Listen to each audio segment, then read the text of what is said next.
Hello, I'm Dr. Bob Carr, the Chief Medical Officer of Kumanu, a behavioral health technology company.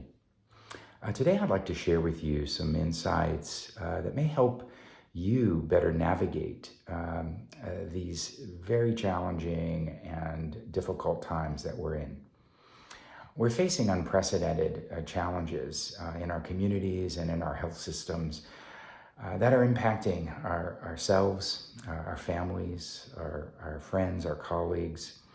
I cannot imagine the stress faced by the teams in the ED and the ICU, but I know that each one of them are being pushed to their personal limits, both physically and mentally. And unfortunately, this may not let up anytime soon. So it's important that we take care of ourselves so that we may be there for those that matter most, especially our families, our friends, and our patients. In spite of the urgency around us, we all need to take a few moments for ourselves to sustain our health and well-being and to bring things into greater and clearer focus. You know, in times of uncertainty, we need to figure out what matters most and try to increase our self-awareness around how we manage our response to this uncertainty and to the stress of this unpredictable environment. You know, Friedrich Nietzsche famously stated, "A man with a why to live can bear anyhow." Now that is a powerful statement. A man with a why to live can bear anyhow. Research shows that our connection to our purpose, those things that bring meaning to us, can be incredibly powerful, especially in times like these. It can build our resilience.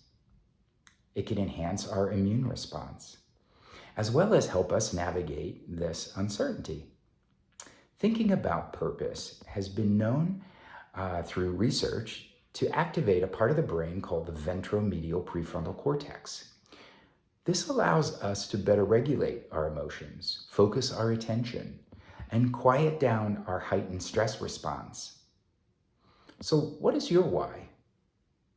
How can strengthening your connection to your purpose help you bear today's uncertain and stressful environment? You know, it's only natural to worry, to have concerns with this uncertainty. That's being human. In fact, our first response is to protect ourselves from the fear of this unknown and to engage the part of the brain related to survival, the amygdala. This part of the brain, the amygdala, is activated and initiates our fear response. It's a protective mechanism and a natural response.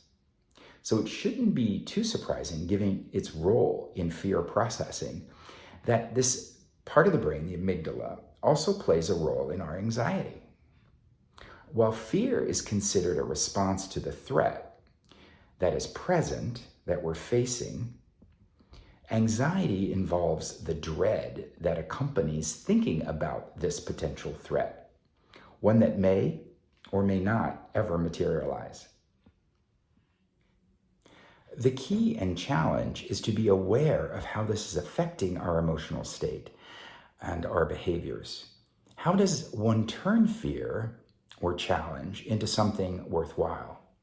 How can you acknowledge the unknown and accept some of the areas outside of your control and replace fear and uncertainty with a new paradigm, a mindset to control what you can, using your intuition and your life skills to address the issues we face in a more positive way? When we are no longer able to change a situation, we are challenged to change ourselves. You know, I'm reminded of Viktor Frankl. He was a psychiatrist who survived the camps during the Holocaust, and in doing so, reflected on his own experience and on the experiences of others, and took that work out after he was released. He found that we cannot avoid suffering and stress, but we can choose how we cope with it, to find meaning in it, and to move forward with renewed purpose. I think this is pretty powerful. He described perhaps the most important human sentiment needed during times of greatest challenge. Between stimulus and response, there is a space.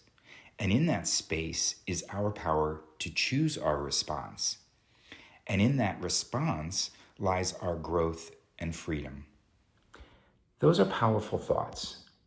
How often are we even aware of that space? We go from stimulus or stress to a response, or to an action without pause, without really considering what is going on. So we need to grow that muscle of self-awareness, awareness around this space, and begin to intentionally regulate our response. This is what's called emotional agility, and it's a fundamental part of health and well-being.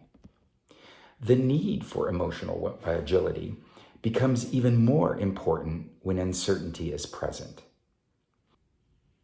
We can let the narrative coming in own us, or we can create our own narrative, one that supports us and can help us moderate our emotions. So how we perceive our environment and then respond to it is paramount. How we interpret the world around us has an influence on our subjective well-being. Developing skills to deal with this adversity helps us become more resilient and more positive, and allows for growth and adaptation. So how can you reframe your experiencing of such unpredictable and challenging times into something more positive?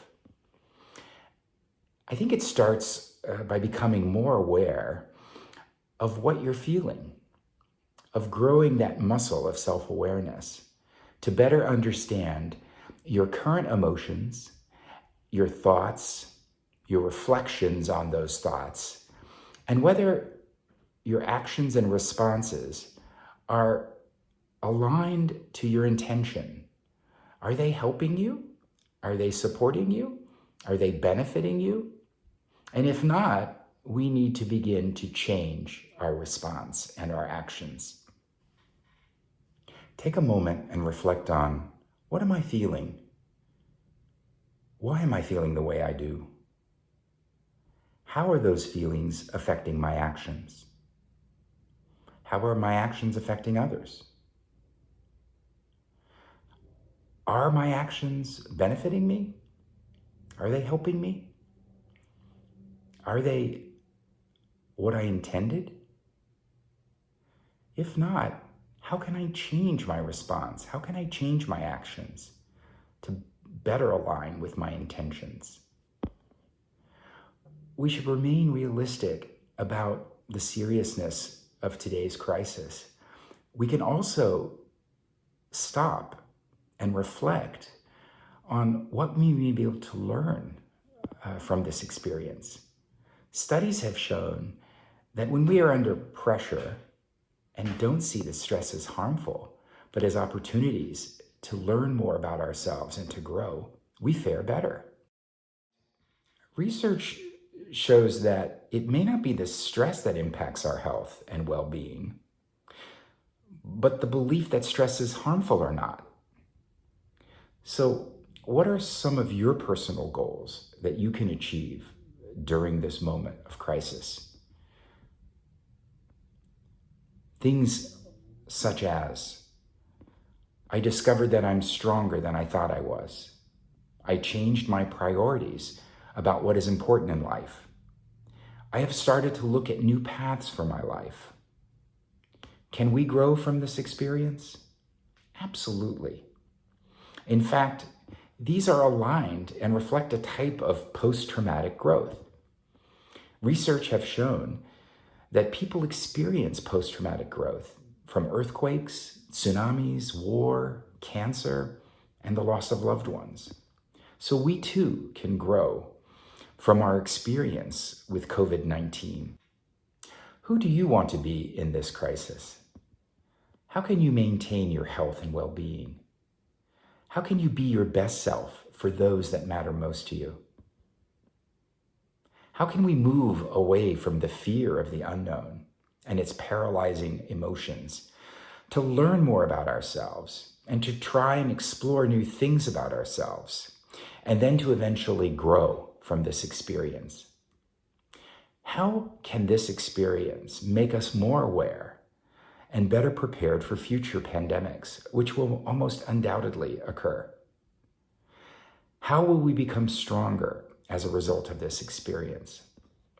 Just stop and think about a time in your life when you experienced the greatest amount of personal growth.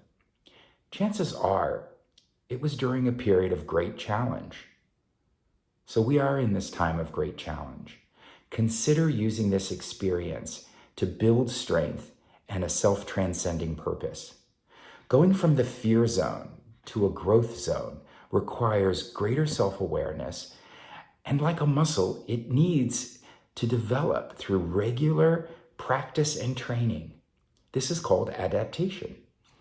Learning from our experiences, developing greater insights on how they affect you, and intentionally choosing your way forward can help you grow from this experience.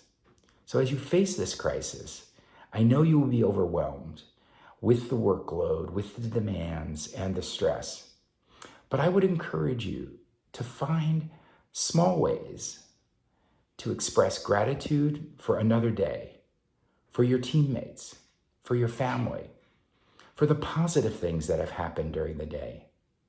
Not only does it center on what's right with today, but it can lessen our stress response, allowing for more rational thought, actions, and growth.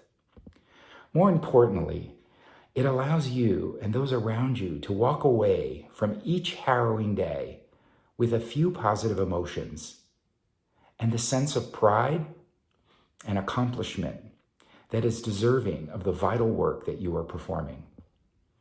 Everyone has different circumstances during this crisis, but by setting an intention of growth each day, not only will you gain back some level of control over the uncertain environment, but this positive action will help allay anxiety, some of the worrisome thoughts, and will allow you to be your best self and remain healthy for those that matter most in your life. Please stay safe, and thank you so much for all that you are doing.